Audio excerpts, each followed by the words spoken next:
Well, hello there. Welcome to my evil lair. In case you haven't heard of me before, which is highly doubtful, I'm called the demonic King Victor Evilous. And as you can probably tell from my name, I'm not going to be the good guy in this story. You see, despite my evil, dark, soul-sucking tendencies, I am quite simple. There is only one thing in this world I strive for. It's love.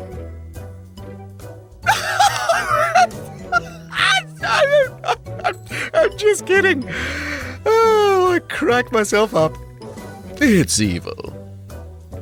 I have fought for centuries to make sure the evil world I call my home is up to my standards of evil, and that's pretty high. When I was brought into the evil world, this realm was created, and as I grew, so did it.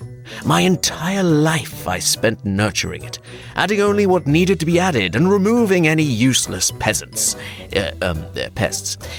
It's more than just a reflection of who I am.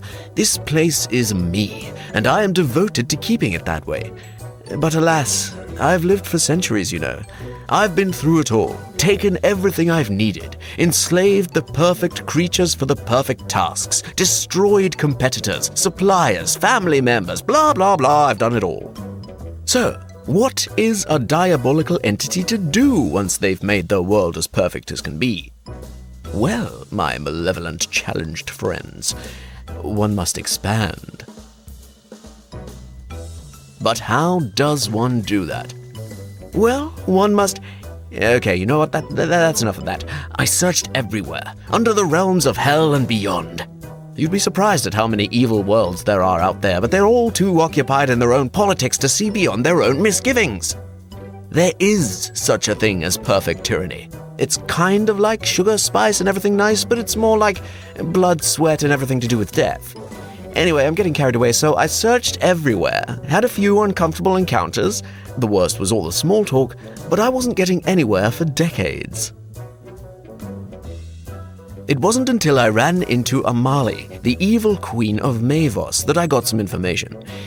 We were catching up at a furniture show in Hellsweg, and she told me that when she was younger, her nanny told her a story about when Lucifer tried to bring hell on Earth. Apparently, her nanny was once enslaved by Lucifer and read the story from one of his private books. You cannot imagine how excited I was. It was my version of giddy. Although, dealing with Lucifer is always such a pain. I get it, you've been there since the beginning of time. Whatever, who cares? After about 4 hours into an afternoon tea with him, I figured it was a good time to subtly bring up the topic. So, someone was telling me a story about the time you tried to conquer the human world by trying to bring hell on Earth. What happened there? Oh, that's a good story. You see, I had the brilliant idea when I was sharing some of my most vintage wines with some old angel friends of mine. We were discussing the state of the world and its inevitable doom. I think it was around the time they had one of their so-called world wars. You know, the one with the short narcissistic dictator with the weird mustache that was always screaming at everyone. Anyway, they talked about how sad it was where the human race was headed and how it's going to just end up being like hell anyway.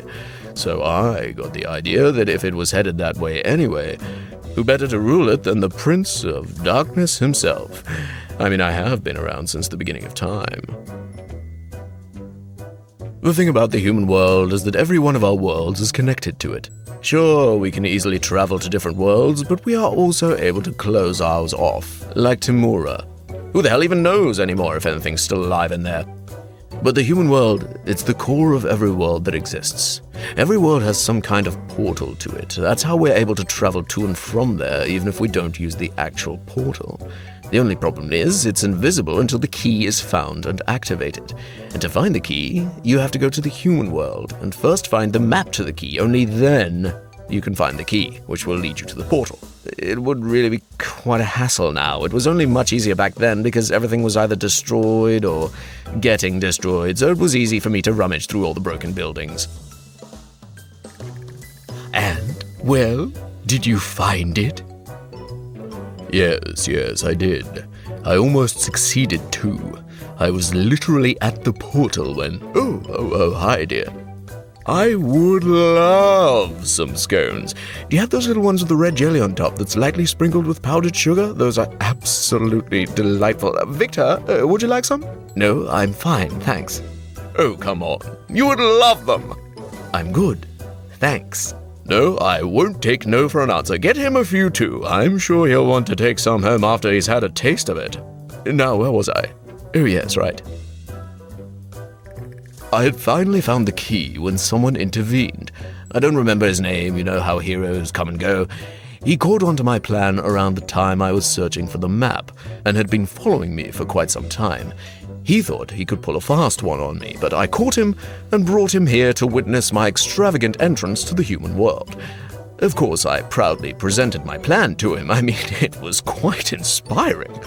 You'd think he would have been at least a little impressed. But no. While I was explaining my plan to him, he made a plan of his own. In the end, he grabbed both the map and key, and somehow I ended up destroying them when I destroyed him. But don't worry, he suffered a fate worse than endless hours of torture by fire and... Oh, the scones are here! Oh, my evil demons, that was exhausting. Anyway, the important thing is I got the information I needed. The map was located where I was born. How simple. Yes, that's right. As most evils, I was born into the human world. Apparently it's some kind of irony. Whatever. The most important thing is I had a destination. My original home, sweet home. Where did the demonic King Victor Evilous used to call home? Will he find the map? What will happen when he does? Stay tuned.